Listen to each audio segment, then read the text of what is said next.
Muy buenas tardes, estimados estudiantes. ¿Qué tal? ¿Cómo están? Buenas tardes, compañeros, buenas tardes. Buenas tardes, ¿qué tal?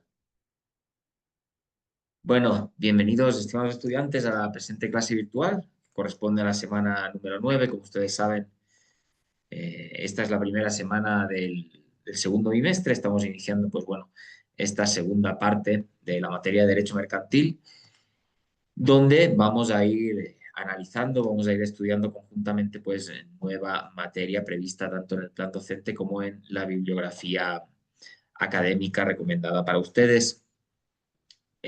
Tras la conclusión del primer bimestre, de la primera parte de la materia, pues bueno, en este segundo bimestre vamos a ir revisando nuevo contenido y es el caso en esta primera semana del segundo bimestre, corresponde iniciar una nueva unidad académica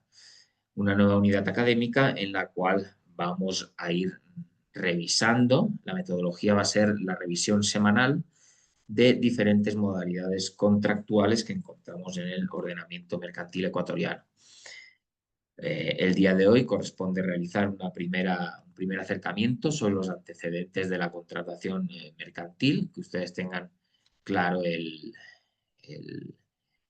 pues bueno, los antecedentes, los elementos principales de los contratos mercantiles. Y en segundo lugar, vamos a revisar, vamos a analizar la primera modalidad del primer contrato mercantil previsto según la planificación académica. Entonces, como hacemos todas las semanas, vamos a compartir la presentación correspondiente a esta semana. Como les indiqué, iniciamos la unidad número 4, titulada Los contratos mercantiles. Y para ello, pues en primer lugar debemos hacer una definición o un acercamiento a la definición sobre lo que se tratan los contratos mercantiles. ¿Qué son? Pues bien, los contratos mercantiles en particular son una especie de convenio entre personas privadas o con el sector público en donde se transfieren derechos y obligaciones.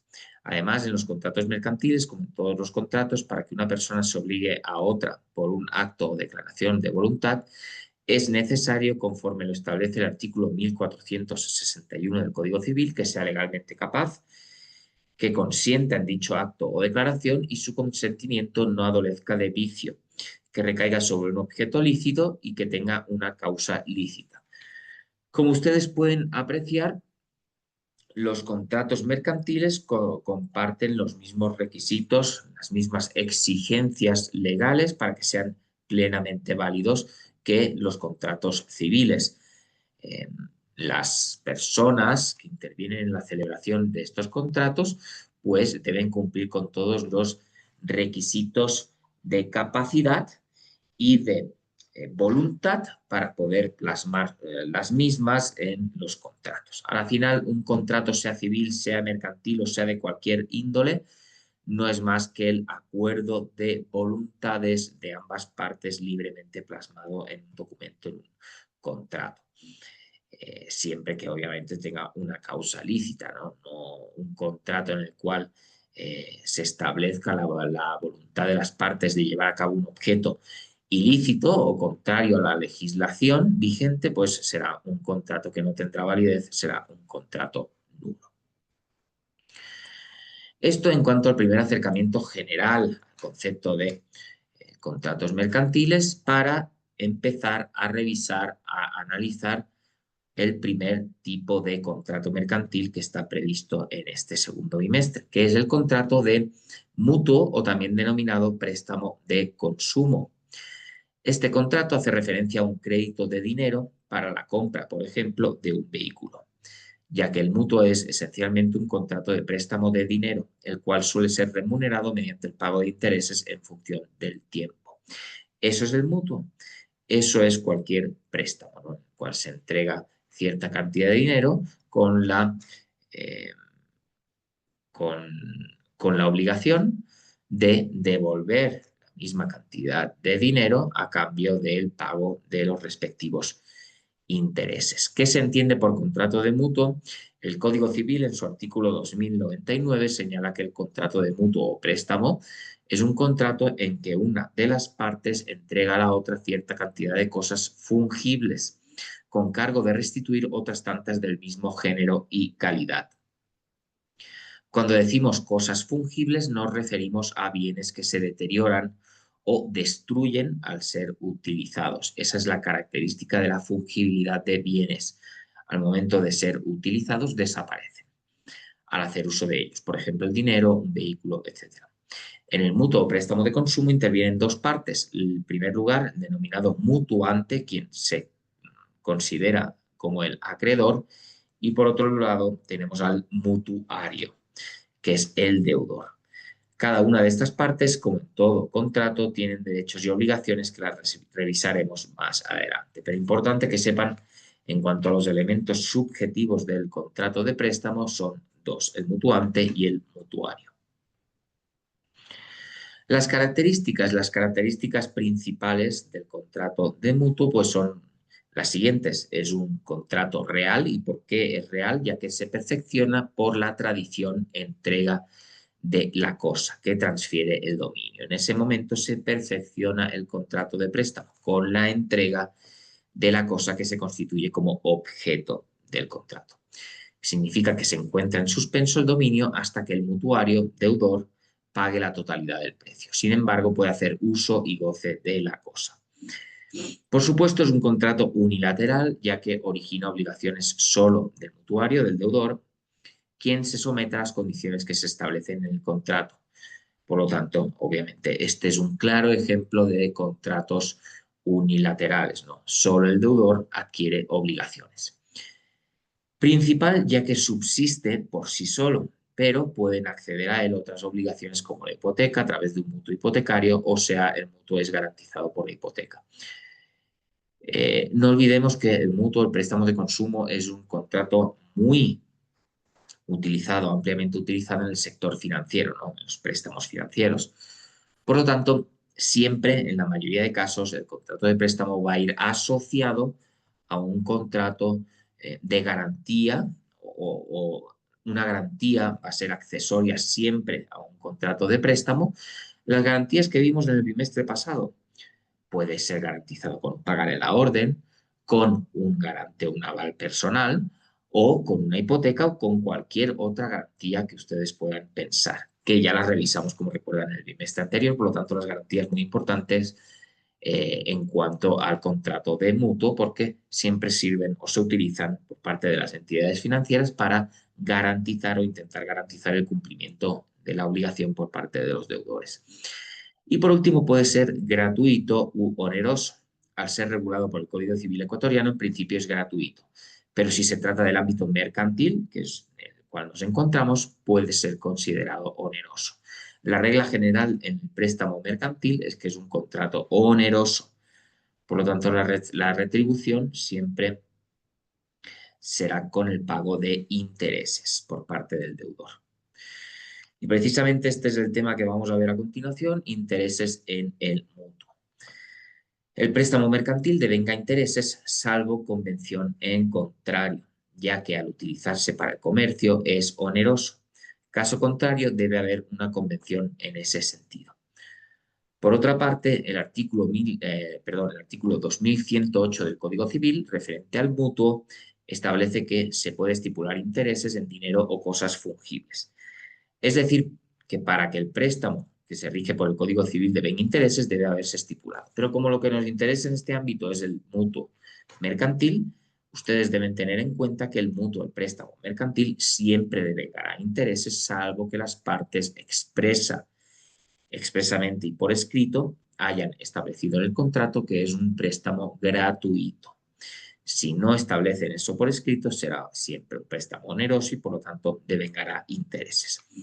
El contrato de mutuo puede celebrarse por escritura pública o por documento privado.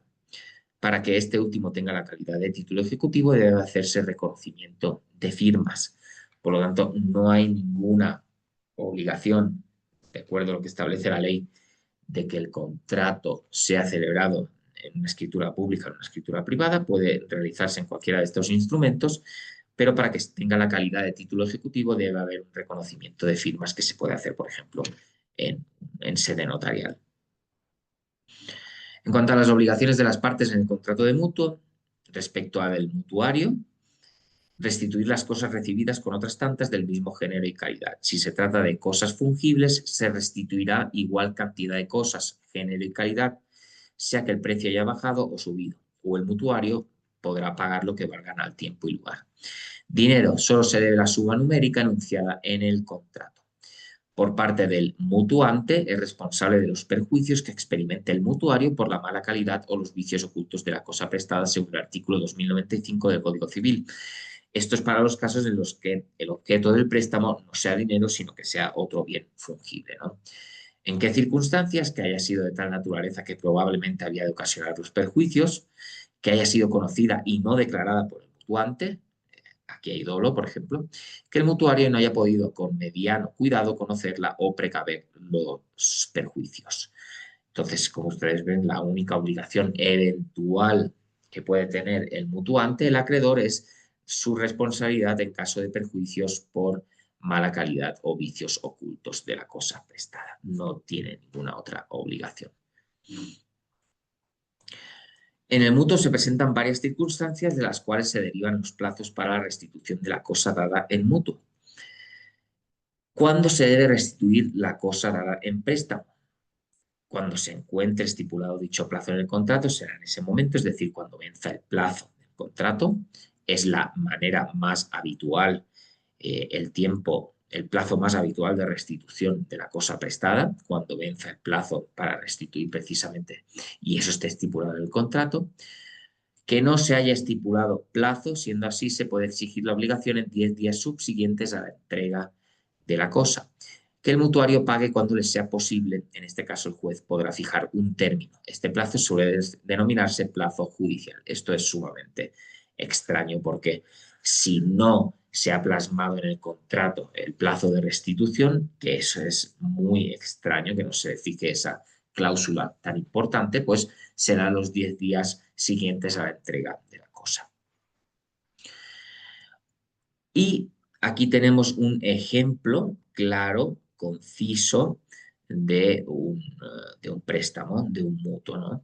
Ejemplo, el Banco Ecuador, quien es el mutuante, el acreedor, entrega un crédito a Mario Carrillo Pérez, el mutuario, la suma de $7.000.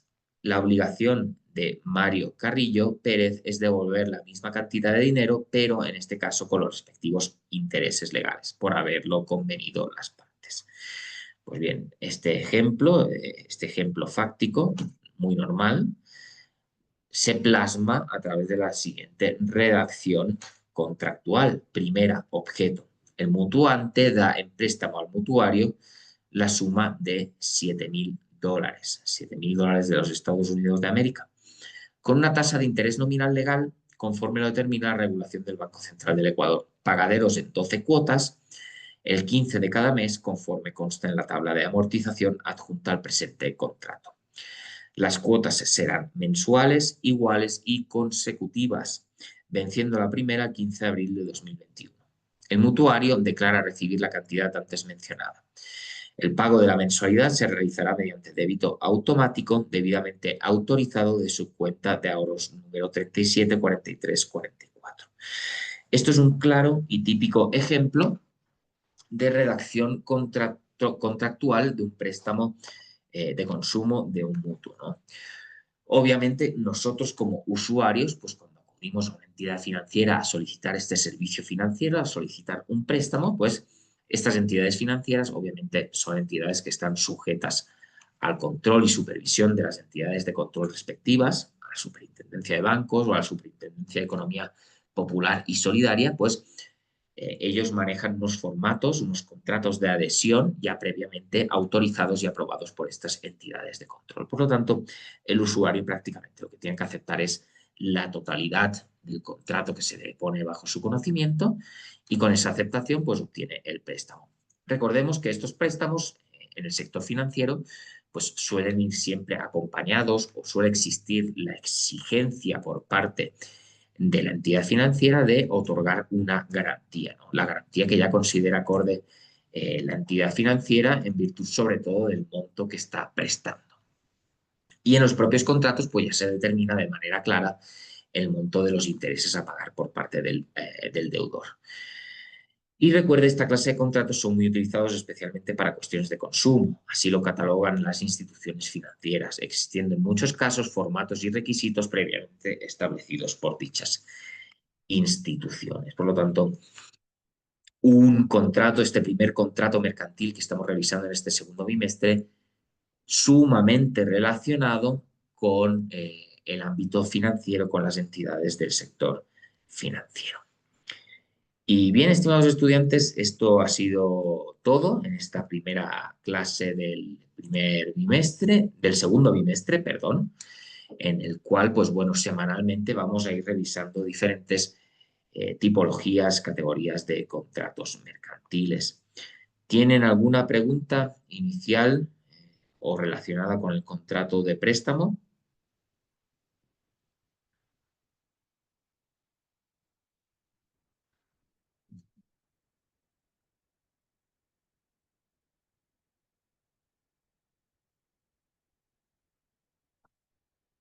Bueno, en todo caso, obviamente tienen toda esta semana para revisar tanto la clase como la bibliografía, como los materiales, como ponerse, retomar nuevamente el inicio de este nuevo bimestre, revisar el plan docente, por favor, esto siempre es muy importante, revisar el plan docente, ya que ahí pueden ustedes tener claro cuáles son las actividades semanales, cuál es el contenido que deben revisar.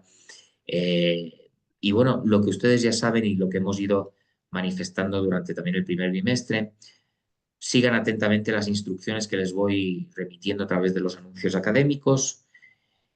Siempre estoy a su entera disposición para poder absolver cualquier duda, cualquier consulta que puedan tener de la materia, de lo que vamos viendo en esta materia de derecho mercantil, y seguro que este segundo bimestre les va a interesar bastante porque el ámbito contractual es muy interesante. Sí, tengo la mano levantada de Elian Ismael. ¿Cómo está? Buenas tardes, le escucho, adelante. Sí, buenas tardes. Le escuché al principio de la clase sobre cosas fungibles, como cuál sería unos ejemplos.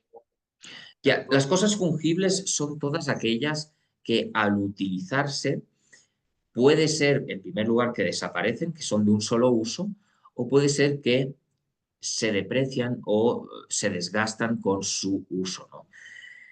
El bien fungible por excelencia y que siempre suele ser el objeto de un préstamo de consumo es el dinero, ¿no? Porque a nosotros nos están entregando un dinero y al utilizar ese dinero, esa especie concreta de dinero que nos han entregado desaparece o pasa a manos de otra persona. Entonces, esos son los bienes fungibles y los que se utilizan en el préstamo de consumo, ¿no? Ahora bien, si se presta un vehículo, pues eso va a ser también remunerado, ¿no? Obviamente nos van a entregar el préstamo de un vehículo, pero a cambio del pago de una retribución. Los vehículos con el uso también se van depreciando y van perdiendo su valor. Por eso son bienes fungibles, porque al final de tanto uso van a acabar desapareciendo. Son bienes de un solo uso o de un uso muy corto. Ok, gracias, doctor. Con gusto, con gusto. Y bueno, eso os comentaba, estimados estudiantes. Siempre estoy a las órdenes si tienen cualquier duda, cualquier consulta. Estamos en contacto durante este nuevo bimestre. Todos los éxitos, muchos ánimos y bueno, saben que cuentan conmigo para afrontar esta segunda parte de la materia. Un gusto saludarles nuevamente y estamos en contacto. Que estén todos muy bien. Gracias, Igualmente, profe, gracias, compañero. gracias. Una buena noche. Hasta luego.